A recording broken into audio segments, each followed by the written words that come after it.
2021년 종교개혁 기념주일입니다. 오늘은 디모데전서 4장 5절 이 말씀을 가지고 하나님의 말씀과 기도로 거룩하여짐이라 라는 제목으로 하나님의 말씀을 함께 상고하려고 합니다. 사람은 변할 수 있을까? 만약 사람이 변한다면 어떻게 그것이 가능할까? 예수님을 만나기 전 청년이었던 저는 사람은 결코 변할 수 없다라고 믿었습니다. 그것이 제 신념이었습니다. 하지만 제가 변화되는 것을 보면서 나 같은 사람도 변화되는데 인간은 변화될 수 있겠구나. 무엇으로 변화될 수 있는가? 예수님이 사람을 변화시키는구나. 복음이 사람을 변화시키는구나 라는 것을 체험할 수가 있었습니다. 그리고 그렇게 신앙생활이 시작되었고 또다시 어느 날 신앙생활을 하고 있던 어느 날 저를 찾아와 괴롭힌 질문 하나. 나는 이렇게 오랫동안 예수님을 믿고 신앙생활을 해오는데 나는 왜 이렇게 영적인 성장이 더디기만 할까? 나는 안 되나? 혹시 나는 구원받지 못한 것은 아닐까? 이렇게 오랫동안 신앙생활을 해왔음에도 불구하고 내가 변하지 않는 이유는 무엇일까? 사실 이런 것들은 제 질문만은 아닐 거라고 생각합니다. 우리들 모두가 신앙생활을 하면서 던지게 되는 동일한 질문 아닐까요? 우리들이 예수님을 믿는 신앙 안에서 살아가고 있다면 우리 모두는 이런 질문들을 정직하게 던질 줄 알아야 하고 또한 던져야 마땅합니다. 우리는 이런 질문들을 던진다는 것은 언제나 그 대답을 생각하며 해답을 갈망하며 추구하며 살아간다는 것이죠. 그리고 이 대답은, 거기에 대한 해답은 우리의 경험에서 나오는 것이 아니라 세상의 지식에서 나오는 것이 아니라 하나님의 말씀인 성경에서 나온다는 사실을 우리는 너무나도 잘 알고 있습니다. 우리의 삶은 504년 전 종교개혁가들의 고백대로 오직 말씀과 오직 기도를 통해 부단히 끊임없이 경건을 추구함으로 말미암아 그리스도의 몸된 교회라는 이 공동체 안에서 지속적으로 개혁되어져야 함을, 그렇게 우리는 영적으로 성장하고 성숙할 수 있음을 우리는 배우게 됩니다. 왜 오랜 신앙생활을 하고 있음에도 불구하고 나는 변하지 않는 것일까? 왜 내 변화는 그토록 더딘 것일까? 먼저 우리가 다룰 주제가 세 가지가 있는데요. 그 중에 한 가지는 바로 말씀입니다. 하나님의 말씀, 성경입니다. 하나님의 말씀. 말씀은요, 신앙의 성장의 시작이고 마침표입니다.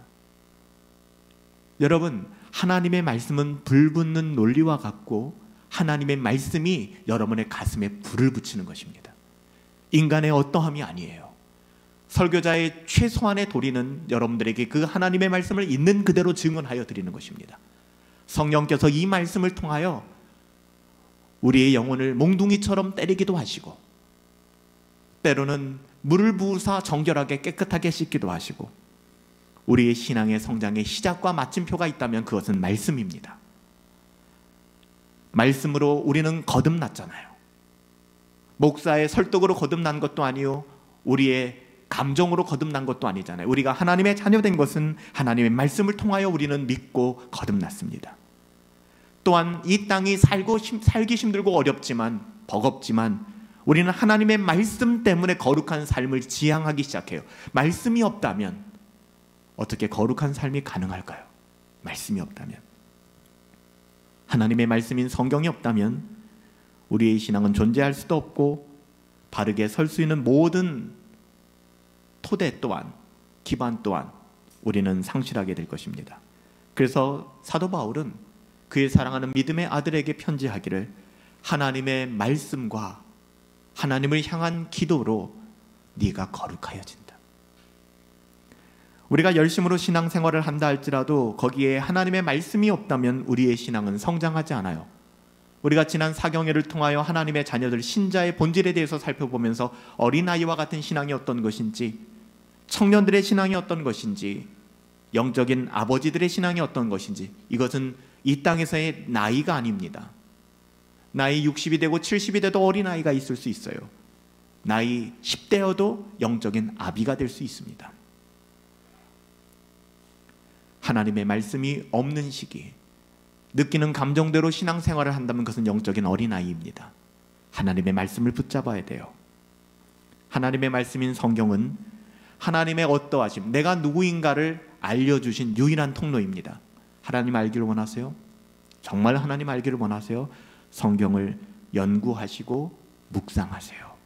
다른 거 없어요. 순종해 보세요. 성경을 붙잡아 보세요. 성경을 읽기 싫어도 읽어보세요. 알아요. 하지만 여러분들이 성경을 읽는 순간 하나님의 성령이 여러분들 가운데 함께하기 때문에 여러분의 영혼의 새로운 지평이 열리게 됩니다. 여러분, 이것은 의지적인 노력이 필요해요. 힘써야 되는 것이죠.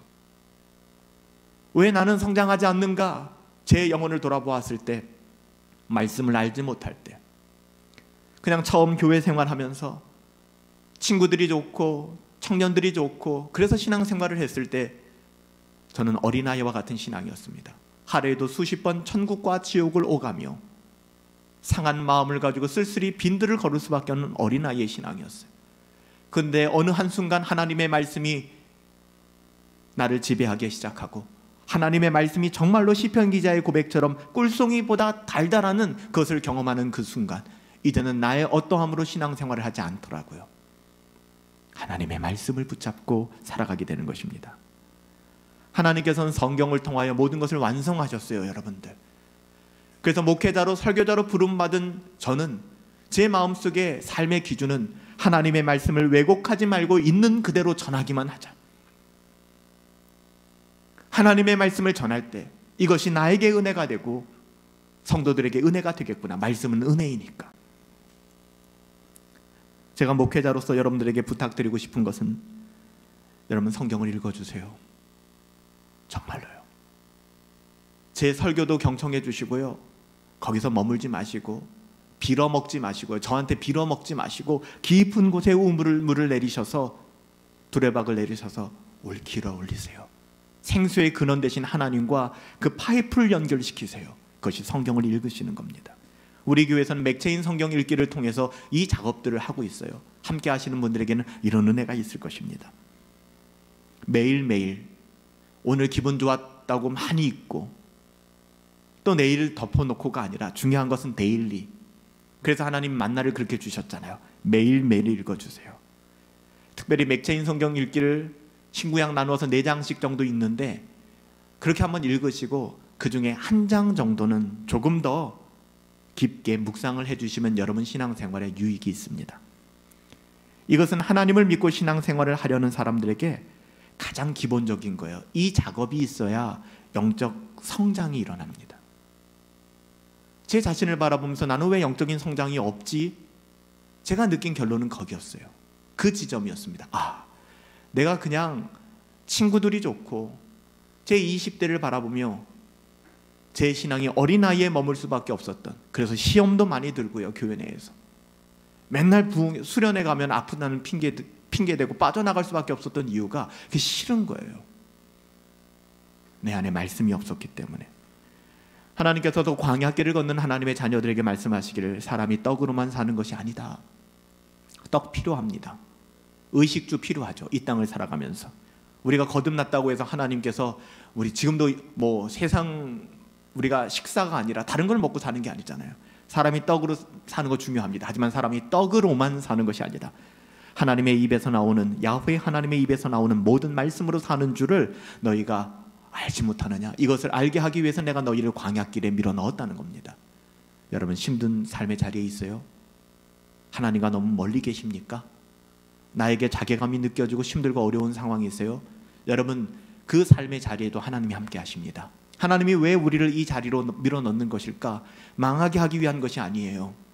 하나님의 말씀이 없이는 나는 살 수 없구나를 깨닫게 하기 위함인 것입니다. 우리가 거듭난 하나님의 자녀이기 때문에 영적으로 살아난 사람들은 본능적으로 영적인 식욕을 느끼기 시작합니다. 욕구가 생기는 것이죠. 하나님을 더 알고 싶다는 욕구. 그리고 이 욕구는 파스칼이 얘기했던 것처럼 하나님이 아니시면 채워질 수가 없어요. 이 세상 사람들과는 다른 것입니다. 거듭난 신자들의 그 마음속에 공허함, 그리고 빈들을 걷는 것 같은 삭막함, 그리고 돌같이 무너진 내 마음들, 굳어진 내 마음들, 이것이 어떻게 회복될 수 있을까? 여러분, 세상에 그 어떤 것으로 파이프를 꽂아도 이것들이 치유되지 않아요. 하나님의 자녀들이라면. 이런 욕망, 파스칼이 얘기했던 것처럼 이런 욕망은 오직 하나님이 채우실 수 있는 건데요, 그것을 조나단 에드워즈는 거룩한 감정이라고 얘기한 거예요. 하나님을 향한 거룩한 감정이 회복되어져야만 한다. 우리 자신이 하나님의 말씀을 필요로 한다고 느낀 적이 없다면, 그 어떤 환경과 상황 속에서도 하나님의 말씀이 너무나 멀리만 느껴지고 내 삶에 적용점이 없다고 느껴진다면, 여러분, 우리의 영혼은 너무너무 위기입니다. 진짜 위험한 시기입니다. 그대로 방치해서는 안 됩니다. 비록 우리의 게으름과 육적인 필요에 대한 민감함은 우리 영혼에 대한 주림과 갈망을 위협하죠. 알고 있어요. 그럼에도 불구하고 거듭난 하나님의 자녀들은 이 영적인 싸움 속에서 하나님의 말씀을 필요로 해요. 당신이 필요합니다. 당신 없으면 안 됩니다. 그리고 그 어떤 자리에서도 기승전결은 말씀으로 돌아오게 돼요. 여러분들 가운데서도 지금 어느 지점에 계신지 모르겠지만, 저는 여러분들이 하나님의 자녀들이기에 결국에는 하나님의 말씀으로 돌아올 것을 믿습니다. 단지 그 시행착오를 줄였으면 좋겠다는 거예요. 하나님의 영광을 드러내는 삶이 아니라 하나님을 모욕하는 삶을 살아가서는 안 되기 때문에, 너무나 민망한 일이기 때문에, 그래서 여러분들을 위하여 끝없이 기도하는 것입니다. 중요한 것은 단순히 말씀을 읽는다, 말씀을 묵상한다, 말씀을 공부한다, 말씀을 듣는다, 이것이 아닙니다. 왜냐하면 이런 행위 자체가 우리를 기계적으로 변화시키지 않고, 이런 행위들이 자동적으로 우리로 하여금 하나님의 형상을 담도록 만들지 않는 거예요. 제가 청년기를 살면서 신앙에 성장하지 않는 것을 바라보며 아무도 모르지만 밖에서는 야, 너 같은 사람 없어, 너 신앙생활 잘해라고 얘기하지만 내 안엔 너무나 큰 허무함이 있는 거예요.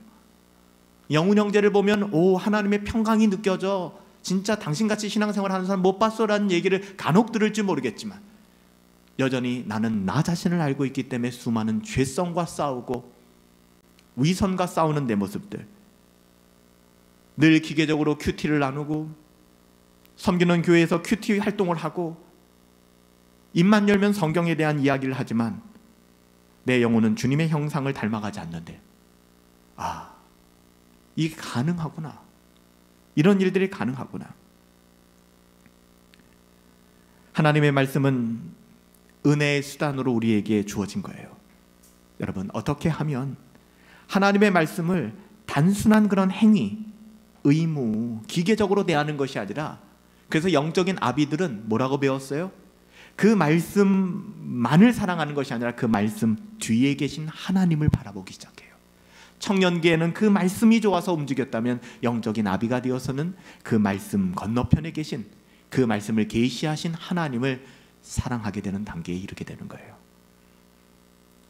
우리가 일상에서 쉬운 예를 들어볼까요?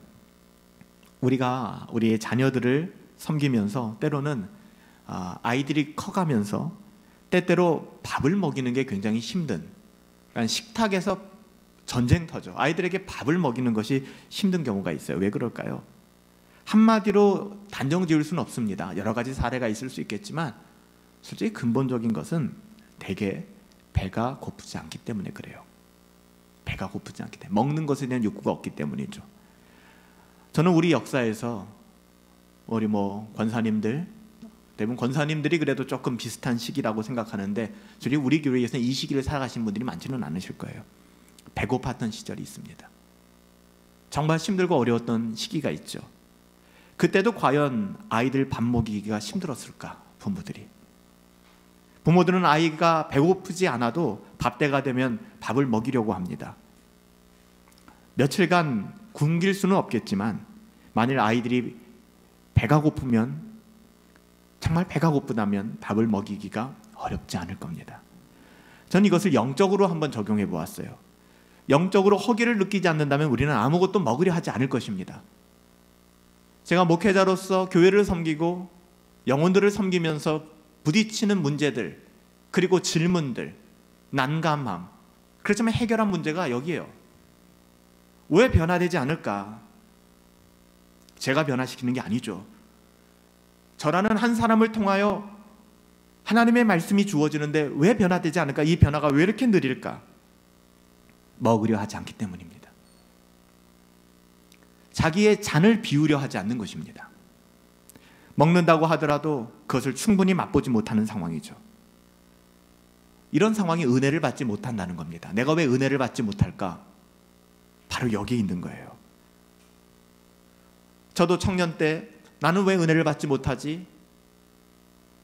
나는 왜 그럴까? 시간이 지나서 저를 돌아보니까 교만하고, 그리고 하나님의 말씀을 나의 어떠함으로 받기를 원하는 것이지 있는 그대로 받기를 거절했던 어린아이의 모습들을 발견할 수 있었어요. 이 시기에는 영적인 양식에 대한 욕구보다 다른 생각으로 가득하고 다른 욕구가 충만하죠. 안 들리는 거예요. 그래서 성경은 뭐라고 얘기합니까? 오라, 너희 목마른 자들아 물로 나오라. 그냥 아무나 나오라는 것이 아니에요. 자기가 목마르다고 느끼지 않는다면 아무리 물로 나와도 물 마시지 않습니다. 그래서 성경이 이사야 선지자를 통하여 오라, 모든 목마른 자들아, 그러니까 목이 말라야 돼요. 물로 나오라. 나는 부유하지 않다, 나는 가난하다라고 여겨야 됩니다. 돈 없는 자들아, 너희는 와서 사 먹되 돈 없이 값 없이 포도주와 젖을 사라. 마태복음 5장 6절에서 예수님께서는 이 말씀을 가지고 뭐라고 말씀했어요? 너희가 의에 줄이고 목말라 있다면 너 진짜 복된 거야. 너희가 배부름을 얻게 될 것이야. 저는 오늘 종교개혁일 기념 예배를 통하여 우리의 영혼이 배부를 수 있는 그 자리에 여러분이 준비되어 나올 수 있게 되길 예수님의 이름으로 축복합니다. 그렇게 살아가셔야만 해요. 우리가 어떤 태도로 하나님의 말씀 앞에 나가야 될까? 주님께서는 이렇게 말씀하셨어요. 너희가 성경에서 영원한 삶이 있는 줄 생각하고 성경을 연구하거니와 이 성경이 곧 내게 대하여, 예수님에 대하여 증언한 것이라. 그러나 너희가 영생을 얻기 위하여 내게 나오기를 원치 아니하는구나. 하나님의 말씀은 예수 그리스도를 드러내고 있고 이것으로 통하여 영생, 구원, 우리의 신자의 삶이 기록되어져 있는데 너희가 이것을 소중히 여기지 않는구나. 가까이 하지 않는구나. 예수님이 말씀하셨어요. 여러분, 제가 아까도 말씀드렸지만 열심히 성경을 연구했고 성경을 굉장히 잘 알고 있는 것 같고, 제가 그랬다니까요. 청년 시기에 막 큐티 인도를 하고 설교도 하고 주일학교 아이들을 가르치고 성경도 열심히 연구하고, 근데 제 삶에 변화가 없는 거예요. 그냥 공허한 거예요. 이게 얼마나 괴로운 줄 아세요? 밖으로 비춰주는 제 모습은 그럴듯한데 내 자신이 인정할 수 없는 그런 자괴감에 빠지게 되는 거예요.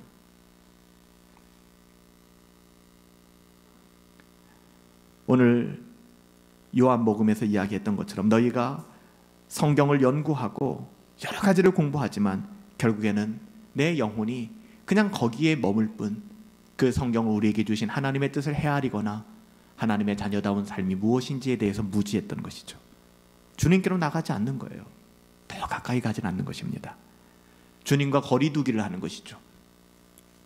우리는 얼마든지 성경으로 가면서도 주님께 가지 않을 수도 있다라고 말씀하시는 것이 참 두려운 지점입니다.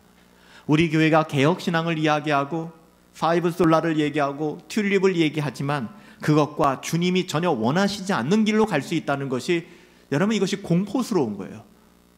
두려운 거죠. 그러므로 우리는 습관적으로 하나님의 말씀을 열어서는 안 돼요. 습관적으로 그냥 하나님의 말씀을 열기 전에 우리의 영적인 배고픔이 있잖아요. 배고픔. 그냥 내가 해주지, 해야 되니까가 아니에요.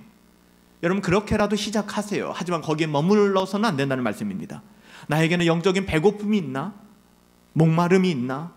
영적 갈망과 욕구가 있나? 그것이 없다면 하나님의 은혜를 구하셔야 돼요. 여러분, 정말 정직하게 오늘 이 시간 누가 누군가에게 하는 이야기가 아니잖아요.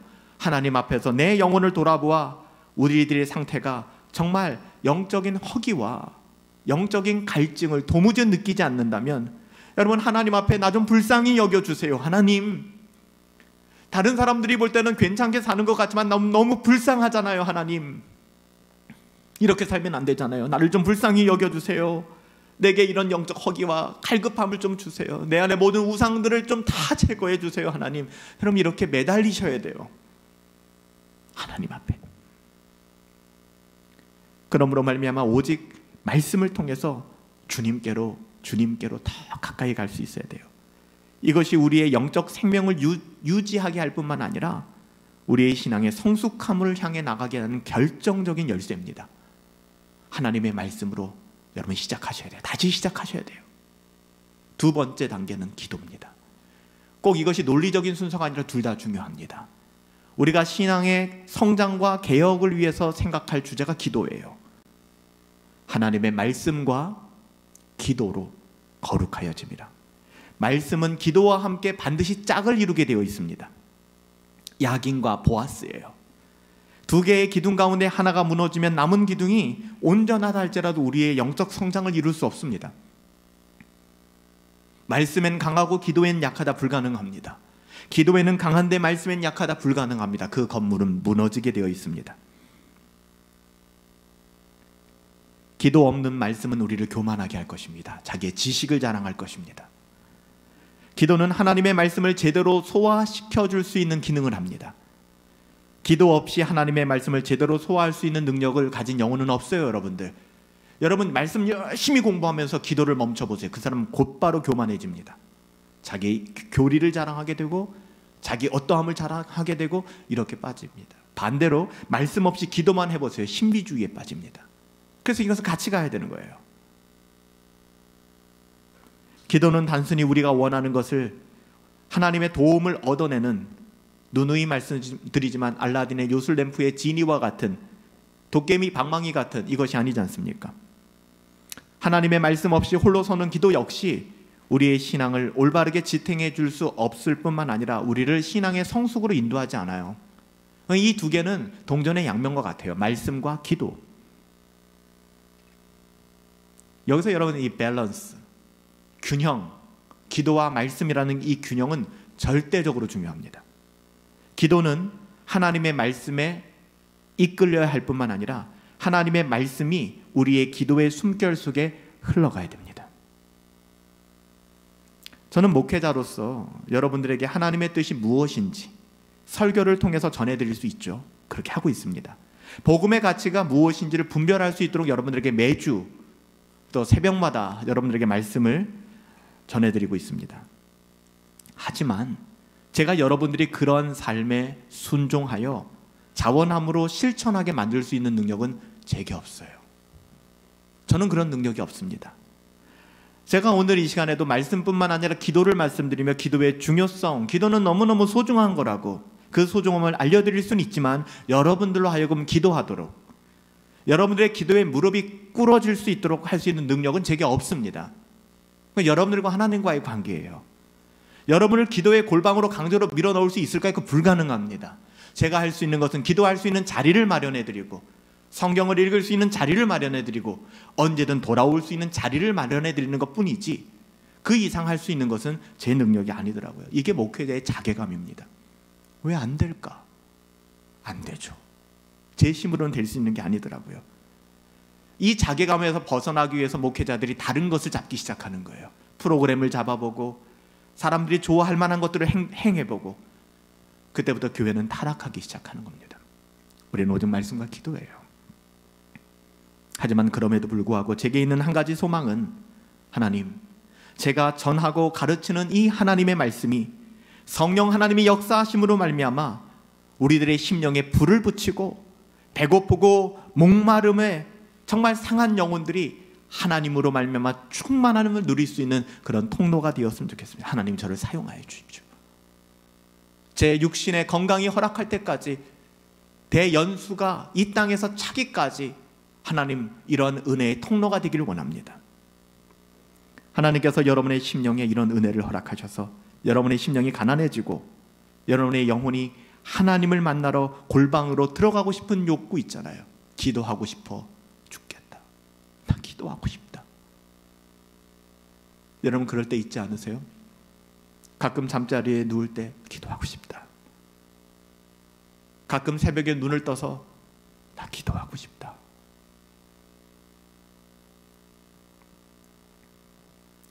저는 그런 하나님이 주신 거룩한 마음들을 좀 회복했으면 좋겠어요. 이것이 종교개혁의 회복 아닐까요?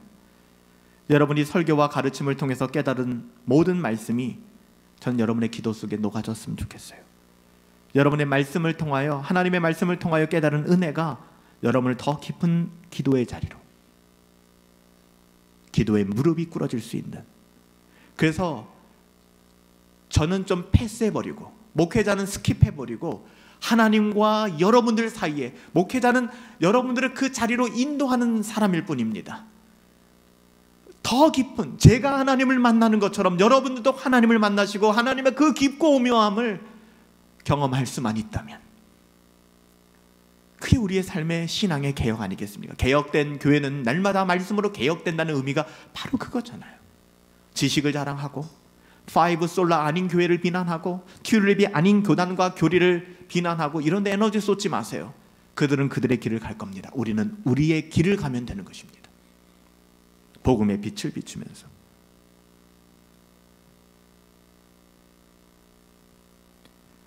만일 우리가 배우는 일에 열심이고 모든 설교와 가르침을 통하여 깨닫고 배우고 알게 될 때, 그럼에도 불구하고 우리의 기도가 사라지게 될 때, 그 모든 것이 우리의 기도로 이어지지 않는다면 정말 우리가 알고 있는 그 모든 지식들이 무서운 독소가 되어서 우리를 교만하게 만들 겁니다.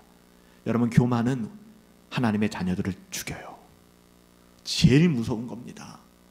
그래서 성경 곳곳에 하나님께서 교만을 그렇게 미워하신 거예요. 여러분, 교만하지 마세요. 저도 교만하지 않을 겁니다. 모든 사람들이 나를 사랑해 줘야 된다는 생각에서 여러분 자유함을 누리세요. 어떤 사람들은 여러분들을 미워할 수도 있어요. 모든 사람들이 내 말에 귀를 기울일 것이라고 여러분 착각하지 마세요. 전 목회자로 살아가면서 정말 힘들었던 게 뭔지 아세요? 제가 해결하지 못했던 숙제가, 저로 인하여 실족하는 사람들을 바라볼 때, 제 설교를 듣고 설교를 비난하거나 아니면은 은혜 받지 못한다는 이야기를 듣게 될 때 설교자로서 죽고 싶죠. 너무 아프죠. 근데 그 또한 교만이더라고요. 왠지 아세요? 저는 하나님의 말씀을 증언하고 내게 주신 하나님의 은혜를 나눌 뿐이지, 모든 사람들이 저를 좋아해주고 제 설교를 좋아해주고 저를 인정해주고, 여러분, 그것은 자기 의로움입니다. 제가 이것을 내려놓기까지가 굉장히 긴 시간이 걸렸어요. 지금도 많이 해결은 못했지만 이제는 이런 부분들을 해결했어요. 하나님, 모든 사람들이 저를 좋아해 줄 수는 없겠군요. 뿐만 아니라 모든 사람들이 제 설교를 은혜롭다고 얘기하지도 않을 수도 있겠군요. 그것이 맞는 거군요. 저는 거기에 부안해동하지 말고 있는 그대로 흔들리지 말고 하나님의 말씀을 전하며 제게 저와 함께하는 성도들을 위하여 밤낮 새벽마다 기도하고 그 영혼을 긍휼히 여기며 함께 걸어가기 위하여 힘쓰는 것, 이것이 제 본분이겠군요. 하나님, 어떻게 하든지 교회를 양쪽으로 성장시키고 어떻게 하든지 예배를 드라마틱하게 만들고, 그래서 사람들에게 야 진짜 좋았어요 라는 칭찬을 듣고, 이게 아니군요. 하나님, 그렇다고 해서 예배를 굉장히 루즈하게 만들고 예배를 굉장히 재미없게 만들고 이것이 정당화된다는 얘기는 아닙니다. 우리가 할 수 있는 것이 있고 하지 말아야 되는 것이 있잖아요. 때로는 이런 본질에서 빗나간 것들이 아무리 우리에게 많다 할지라도 이것은 우리의 영혼의 독이 되고 마는 것입니다. 사랑하는 여러분, 과연 저는 여러분들의 영혼을 위하여 선한 일을 하고 있는가? 이게 제가 날마다 고민하는 것이거든요. 저라는 사람을 여러분들이 만나서 여러분들은 선한 길로 인도함을 받고 있는가? 여러분들의 영혼이 저의 목회와 말씀 사역을 통하여 유익을 얻고 누리는 게 맞는가? 아니면 여러분의 영혼은 이로 인하여 더 악화되고 있는 것은 아닐까? 끊임없이 목회자로서 고민하는 거예요.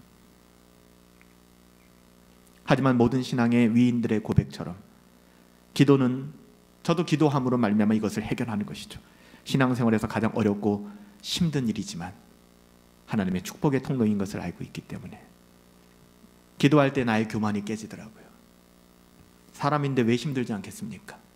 저도 목회자로서 때로는 힘들고 해결할 수 없는 문제 때문에 번민하고 잠 못 이루고 답답해하고, 기도해요. 기도할 때 내 자신이 낮아지더라고요.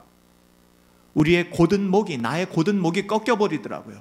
여러분들 앞에는 목사네 하고 목사인 척 할 수 있겠지만 하나님 앞에서는 어린 양이요, 하나님 앞에서는 의롭다 하고 인정함을 받은 죄인에 불과한 나의 영혼이기 때문에 내 고든 목이 꺾이고 우리의 죄성을 죽이는 일이 기도를 통해서 일어나고 있기 때문에, 여러분 그래요.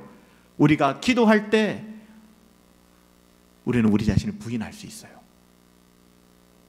여러분, 기도가 플랜 B, 플랜 C, 플랜 D, 플랜 E로 밀려나지 않게 되길 바랍니다. 기도는 플랜 A입니다. 지금 우리가 해결할 수 없는 문제가 있으세요? 기도하십시오. 뭐 기도해도 뭐 그저 그렇더라. 아니에요. 기도하십시오. 우리의 육신과 더불어 싸우는 영적 전투 속에 우리의 영혼을 들여보내는 것이 기도입니다. 여러분, 기도를 통해서 우리는 하나님을 만나야 돼요. 자기 부인과 자기 죽음이 없는, 오히려 자기 긍정과 자기 의로 충만해진 기도는 우리의 영혼을 오염시킵니다. 하나님의 말씀을 붙들고, 그래서 새벽 시간이 우리에게 참 좋은 거예요. 그래서 저녁 잠들기 전이 참 좋은 거예요. 새벽 시간에 일어나서 분주함에 그 시간을 빼앗기지 마세요. 저녁 시간에 여러분의 그 게으름에, 나태함에 핸드폰을 열고 검색을 하고 인터넷이나 아니면은 유튜브나 아니면 여러 가지 영상에 여러분의 영혼을 빼앗기지 마세요. 그 시간에 하나님을 찾으십시오. 우리 주님이 뭐라고 말씀하셨어요? 마가복음 14장 38절, 시험에 들지 않게 깨어 기도하라. 깨어 기도하지 않으면 우린 시험에 들어요. 너무 당연한 겁니다. 왜 나는 시험에 들었을까요? 깨어 계시지도 않고 기도하지도 않았기 때문에. 사도 바울은 에베소 교인들에게 이렇게 권면하죠. 모든 기도와 간구를 하되 항상 성령 안에서 기도하라. 이를 위하여 깨어 구하기를 항상 힘쓰며 여러 성도들을 위하여 구하라. 이것이 신자의 삶이다. 그냥 기도가 아니에요. 그래서 주님도 의도적으로 깨어서 기도하라. 여러분, 깨어나십시오. 깨어나세요. 이것은 우리의 기도가 참된 기도가 되기 위해서는 우리의 죄를 죽이고, 죄를 날마다 죽이고, 존 오웬이 얘기한 것처럼 죄 죽이기, 육신과 싸우며 자기를 부인하며 주님께로 나아가란 그런 기도자가 되라는 겁니다. 우리 안에 있는 죄의 욕구를 죽이고 그것을 주의 기쁘신 뜻 앞에 여러분 그냥 복종하라는 거예요. 여러분, 우리 한번 해봅시다. 같이 한번 해봅시다. 이게 종교개혁이에요, 여러분들. 우리의 기도는 하나님께 그렇게 나아가는 것입니다. 하나님 앞에서 내 뜻 주장하고 고집 부리는 게 아니에요. 또 이렇게 얘기하니까 기도는 너무 어려워, 늘 하나님의 영광만 구해야 돼, 그러지 마시고 여러분 삶의 모든 영역들을 다 기도하세요. 간구하세요. 그것이 본질적으로 악한 것이 아니라면, 나 사기치기 원하는데요, 하나님 내일 누구를 만나서 사기칠 겁니다, 지혜롭게 하시고 그 사람 완벽하게 사기칠 수 있도록 도와주세요, 이런 기도가 아니라면 여러분의 삶에 필요가 있고 여러분의 삶에 원함이 있지 않습니까? 간절히 구하세요, 하나님 앞에. 그리고 그 모든 결과는 하나님께 맡기십시오. 순리대로 살아가세요. 꼼수 부리지 마시고. 이게 하나님의 뜻입니다. 믿음으로 드리는 기도라면 그 모든 기도는 하나님의 뜻이 이루어지게 될 것입니다. 하나님의 뜻을 이루는 기도가 될 것입니다. 이게 주님이 가르쳐 주신, 제자들에게 가르쳐 주신 기도, 주기도문이잖아요. 주기도문 자체가 예수님, 우리 어떻게 기도하면 좋아요? 했더니 너희는 이렇게 기도하라. 하늘에 계신 우리 아버지여 하면서 가르쳐 주신 것이 바로 주기도문이지 않습니까? 여러분, 그러기 위해서 한 가지 조심해야 될 게 있어요. 기도 자체에 초점을 맞추면 기도 속에서 하나님께 나가지 못하고 하나님을 만나기가 어렵다는 사실을 여러분 기억하십시오. 우리는 기도의 능력을 믿는 게 아닙니다. 잘 들으세요. 오해하지 마시고. 우리는 기도의 능력을 믿는 것이 아니라 우리는 하나님의 선하심과 하나님의 그 어떠하심을 신뢰하고 하나님의 전능하심을 알고 믿기 때문에 그분께 기도하는 것입니다. 그분을 바라보는 거예요, 기도라고 하는 것은. 기도할 때의 초점은 기도가 아니라, 내가 기도한다는 기도가 아니라 그 기도를 통하여 우리가 나아가는 거룩하고 선하신 하나님이세요, 여러분들. 이걸 놓치면 기도가 율법이 되고, 기도가 자기 공로가 되고, 기도를 했는데 허무해지고, 기도를 했는데 좌절하게 되는 거예요. 여러분, 인간적으로 생각해 볼까요? 제가 여러분들 만나서 누군가를 만나서 대화한다고 하는 때 대화를 나누는 상대방의 인격보다도 대화 자체에 관심을 가지고 주의를 기울이는 것이 옳지도 합당하지도 않죠. 우리가 대화를 나눌 때 상대방의 인격에, 그 사람의 그 어떠함에 맞춰서 대화하는 것이, 그 대화 자체, 내가 이 사람을 만났다, 그리고 내가 이 대화를 한다, 이거 자체가 중요한 게 아니잖아요. 대화를 위한 대화를 하는 게 아니지 않습니까? 저는 신방이라고 얘기하고 싶진 않지만 여러분들을 가끔 만나고 찾아가고 제가 찾아뵙고 이야기를 나눌 때 저는 여러분들을 신방했다, 대화했다, 만났다의 의미를 두지 않아요. 여러분들의 인격과 마주하고 여러분의 인격을 알아가고 여러분의 삶을 알아가는 것이죠. 기도도 똑같습니다. 기도를 통하여 우리는 그 하나님을 알아가는 거예요. 여러분, 그 깊은 하나님의 어떠하신 가운데 들어가는 거예요. 여러분, 그래서 시간을 좀 내주세요. 하나님 앞에 일정한 시간에 우선순위를 조금 확보하세요. 그 시간에는 방해될 만한 모든 것들, 마치 예배 시간에는 저는 핸드폰을 꺼둡니다. 핸드폰을 꺼두는 것처럼 모든 것 방해받을 수 있는 요소들을 조금 제거하시고 하나님 앞에 말씀과 기도로 전무할 수 있는, 집중할 수 있는 시간 한번 만들어 보세요. 여러분의 삶은 개혁될 거예요. 더 나은 삶으로.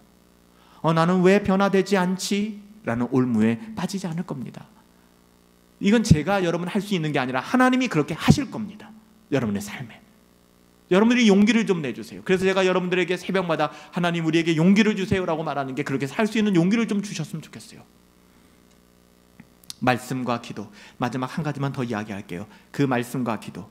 우리는 하나님의 말씀과 기도로 거룩해지지만 신앙의 깊은 성장을 말씀과 기도로 이루게 되지만 이게 다가 아닙니다. 만약에 그게 다라면 그냥 우리가 교회에 모일 필요가 뭐가 있겠습니까? 그냥 각자 집에서 알아서 가정교회 차리시고 그렇게 살아가면 되죠. 비록 우리는 하나님의 말씀 속에서 말씀 속으로 들어가려고 하고 애쓰죠.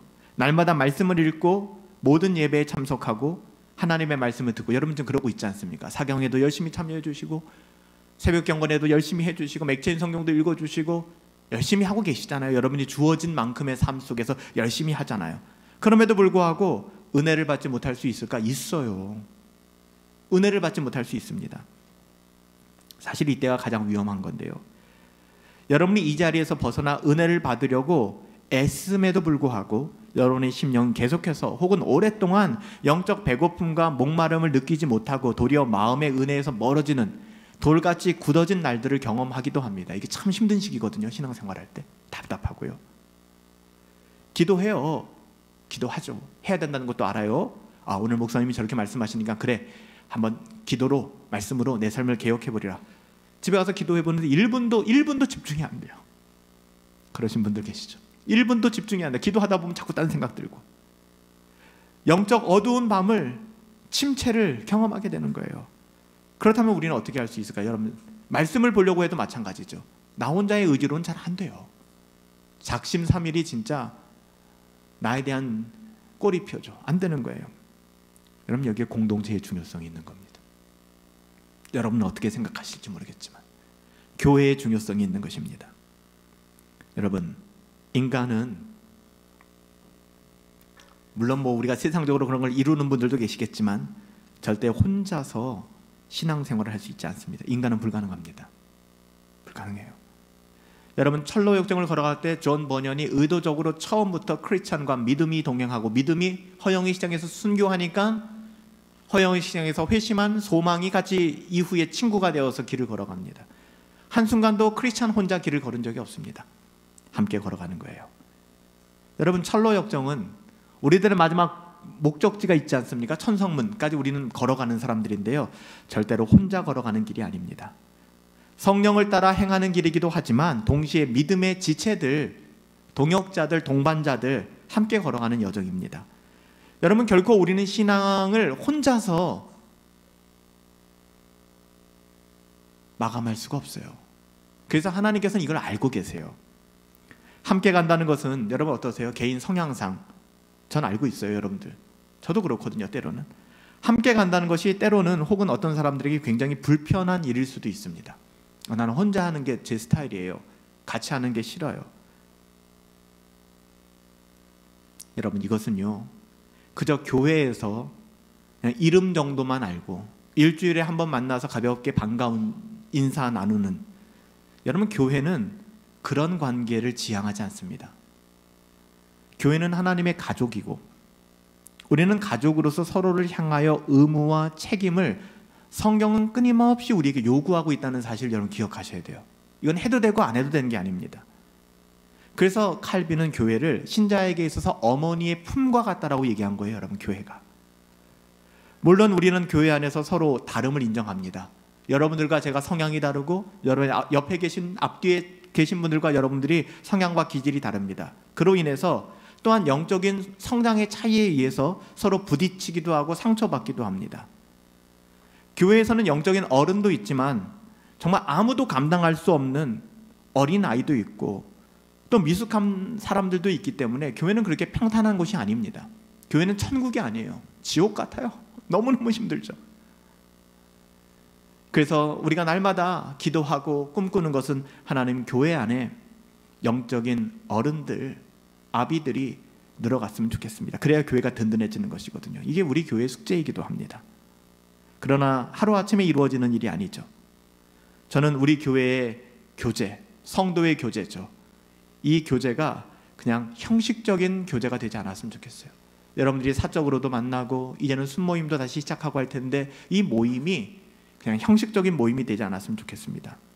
여러분, 성경이 뭐라고 얘기하는지 아시죠? 성경이 이렇게 얘기합니다. 히브리서 10장 24절부터 25절인데요. 서로를 돌아보라는 것입니다. 여러분, 앞뒤 좌우를 돌아보세요. 그리고 사랑과 선행을 격려하세요. 만나서 악하게 사는, 세상에서 인정받는 방법을 나누지 마시고 서로 돌아보아 하나님의 사랑과 선행을 격려하시라는 거예요. 우리 할 수 있어. 나 그렇게 했다 너무 힘들었는데요. 그래도 포기하지 말자. 하나님이 우리와 함께 하시잖아. 우리가 때로는 바보처럼 여김을 당하고 손해본다 할지라도 그 길 걸어가야 돼. 서로 격려하는 겁니다. 사랑과 선행을 격려하며 모이기를 패하는 어떤 사람들의 습관과 같이 따로따로 놀지 말고 오직 권하여 그날이 가까움을 볼수록 함께 모이자, 나누자.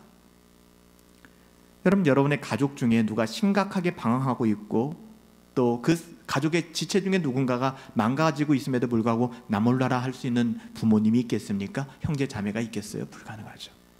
그건 가족이 아니죠. 여러분, 하나님의 가족은요, 이와 같이 서로를 돌아봅니다.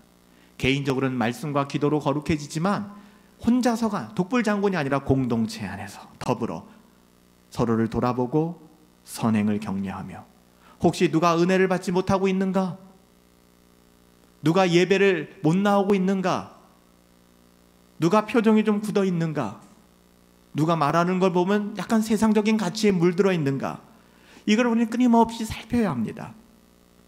그리고 매일 피차 권면하며 위로하며 다독이며 세워나가야 될 책임이 누구에게 있다? 우리들에게 있다는 것입니다. 이것이 무엇을 통해 이루어지는가? 교회를 통해서.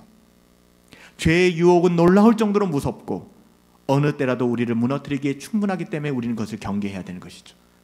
말씀과 기도로 거룩해지지만 공동체 안에서 그것을 이루어 나가는 것, 나 혼자가 아니라 이것이 신앙의 회복의 놀라운 비밀입니다. 사랑하는 여러분, 하나님의 자녀들은 하나님의 말씀과 기도로 거룩해진다고 말씀드렸습니다. 하나님의 말씀과 기도는 하나님께서 신자에게 주신 은혜의 통로입니다. 은혜 받기를 원하세요? 말씀 붙잡으세요. 기도하세요. 그러므로 하나님의 말씀과 기도로 우리는 은혜 받으셔야 돼요. 은혜 받으셔야 됩니다. 하나님의 과분한 은혜 있잖아요. 저는 그걸 우리 모두가 좀 누렸으면 좋겠어요. 하나님의 그 과분한 은혜.